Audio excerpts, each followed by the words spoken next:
Madame, Monsieur, bonjour et bienvenue dans le JT d'actualité juridique de la revue Fiduciaire. Au sommaire de ce jeudi 9 septembre, loi climat, les mesures visant les CSE et correction en ligne de la déclaration de revenus. C'est parti.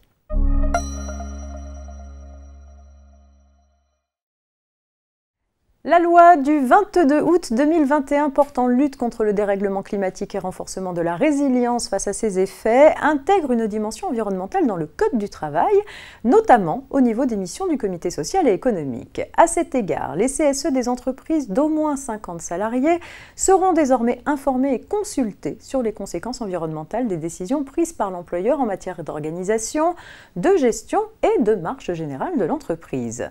La BDES, renommée Base de données économiques, sociales et environnementales, devra donc comporter des informations sur les conséquences environnementales de l'activité de l'entreprise.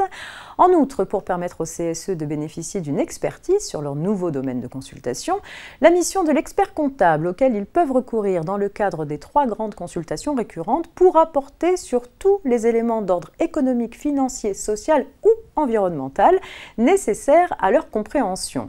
Dans le même esprit, le stage de formation économique dont peuvent bénéficier les salariés nouvellement élus au CSE a été étendu par la loi climat et peut à présent aussi porter sur les conséquences environnementales de l'activité des entreprises.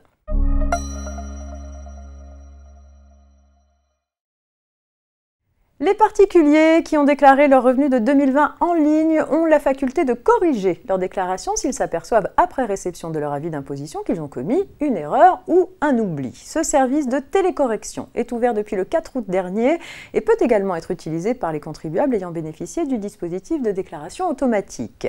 Tous les éléments de la déclaration, tels les personnes à charge, les revenus, les charges déductibles, les réductions et crédits d'impôt, peuvent être modifiés. Après fermeture de ce service mi-décembre, il ne sera plus possible de modifier en ligne sa déclaration de revenus. Il faudra alors présenter une réclamation au plus tard le 31 décembre de la 2e année suivant la mise en recouvrement. Cette réclamation pourra être effectuée en ligne via sa messagerie sécurisée. C'est la fin de ce JT. Excellente journée. Rendez-vous demain vendredi pour un dernier JT avant le week-end.